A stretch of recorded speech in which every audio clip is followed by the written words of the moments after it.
What is up, you guys? I see you guys are all excited for the Pixel 4a just like I am, but maybe you guys can't wait for the Pixel 4a and you guys are looking to buy the Pixel right now.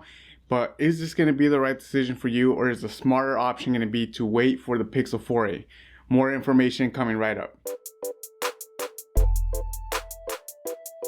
Hey everybody, you guys are back with Mr. Preload. You guys can call me Gabriel, and today here we're going to be looking at which phone is going to be the better option for you, the Pixel 4a or the Pixel 4. I don't want you guys to have buyer's remorse after buying the Pixel 4, knowing that the 4a is going to be coming out soon. I know we have all been through that, where we buy something and a couple days later, maybe even weeks, we can't help but think that maybe we made the wrong decision. So hopefully here this video will help you guys out on which phone you guys should buy, and that way you guys don't get that feeling. If you guys are just looking for more specs on the Pixel 4a and everything that we know as of right now, make sure you guys click the card right up here, and that will take you to the other video I made where I went over all the specs and all the new releases that we know for the Pixel 4 coming later this month. So first, let's go ahead and start off with the reason most people go with the A series phone, and that's going to be the price. The Pixel 4 comes at a retail price of $800, whereas the Pixel 4a is going to be releasing at only $399. So that's almost going to be half the price. However, right now, as of April 14, 2020, Best Buy is running a sale of $450 for the Pixel 4 if you activate it right there. If you want to activate later, it's going to cost you an extra $50, coming in at about $500. But with only a $100 difference, that brings up the question of whether it's smarter to get the Pixel 4 right now or wait an extra month for the Pixel 4a until you guys can get your hands on it. Do remember that this sale is only going to be lasting possibly a week, and that this sale is not the only sale that the Pixel 4 is going to have. If you guys do miss this sale, keep your eye out, because this sale usually runs every 2 to 3 months. So if you guys miss this one and you guys are really wanting a Pixel 4 or the 4 XL, just keep your eye out for different sales that are going to be happening later this year as well. So let's go ahead and start off with the one thing we're always constantly looking at, and that's going to be the phone screen. The Pixel 4a is going to be coming out with a hole punch display, and as you guys can see here, there's going to be a hole at the top of the phone there that's going to be for the camera, for the selfie camera. Whereas the Pixel 4 has no hole punch display, but it does have a chin and it does have a forehead, as you guys can see. So the screen to body ratio will possibly be lower, but at the same time, there is no interrupted screen space, as you guys can see with the Pixel 4a. However, these are only going to be aesthetic differences, so this is all up to personal preference. Some people don't mind the hole punch display, some people don't mind the chin, so that's going to be totally up to you on which you decide to buy. However, there is one key difference between the 4a and the 4, and that's going to be that the Pixel 4 comes with a 90 Hz display, and that 90 Hz display is better for viewing videos, scrolling through social media sites, or also just scrolling through the phone. You guys will notice that there is difference in the animation, how much smoother they are on the Pixel 4 compared to a 60 Hz display on the Pixel 4a. Now you guys do have to remember that with a higher refresh rate screen, that will also be costing you a little bit more battery life.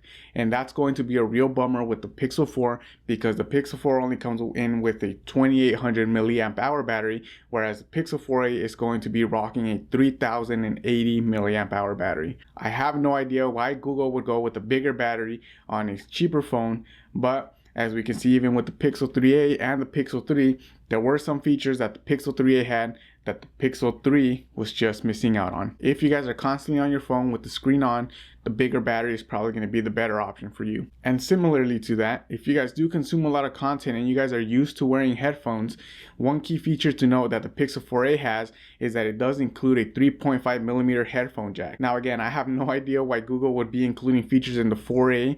That's a budget phone compared to the regular Pixel 4, but just like that, the Pixel 4a is going to have a headphone jack, and the Pixel 4 unfortunately doesn't. And also something to note is that the 4 does not even come with a dongle adapter in the box or any USB-C headphones. So just straight out of the box, you're going to need to have either a USB-C dongle, or you're going to need to already own a pair of Bluetooth headphones in order to start using the headphones with the new Pixel 4. Now, one of the reasons most A-series phones or the budget phones get knocked down for is the chipset. And here the Pixel 4a is going to be rocking a Snapdragon 730, whereas the Pixel 4 has a Snapdragon 855. If we were just to look at the Geekbench scores, of course the 855 is going to outperform the 730, so there's not even a point to even look at those.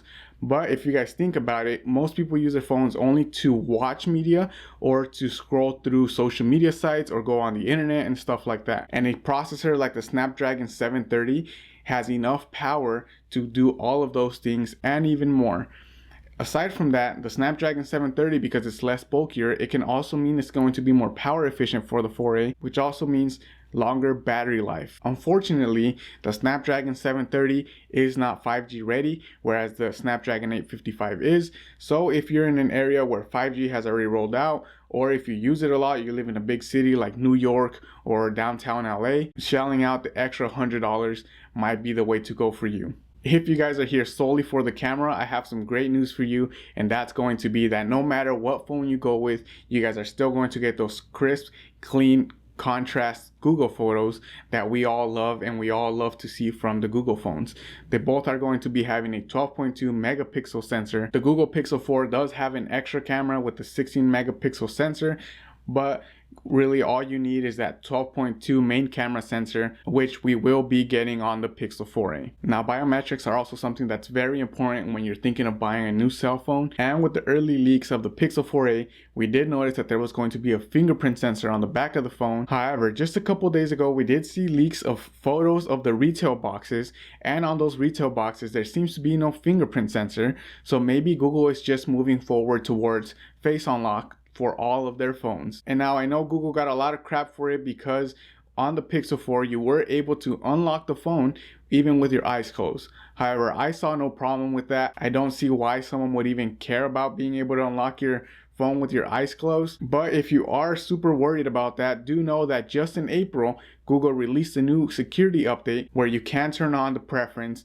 to have the face unlock only work when your eyes are open. Seeing this new preference roll out with the April security update adds to my suspicion that the 4A is going to also have face unlock, because having this preference on their keynote, they might even mention how this feature will allow you to even decide whether you want to open your phone with your eyes closed or with your eyes open, and that might add some sense of security to all those people out there who didn't buy a Pixel 4 because of that issue. Overall, I feel like if you're looking towards a Pixel 4a as an option for a smartphone, you're someone who is very price conscious and isn't looking for a phone that costs $1,000 when you know you can buy a phone that costs less and gives you the same features. I think the Pixel 4a is going to be a great option for those of us that are looking for a Google phone to take Google photos for a low price. Now, I know the Pixel 4 also drops down in price super close to the Pixel 4a. We also have to remember that because the Pixel 4 also has its sales, the Pixel 4a will also come to a time where it itself will have its sales.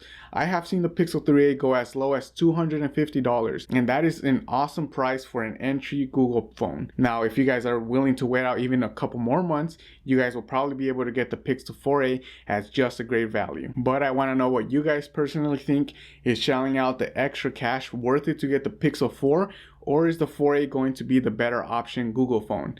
Let me know down in the comments what you guys think. Thank you guys for watching again. Don't forget to like the video if you guys enjoyed the content. It really helps this channel out a lot. And don't forget to subscribe so you guys don't miss any of my future videos. I'll see you guys around.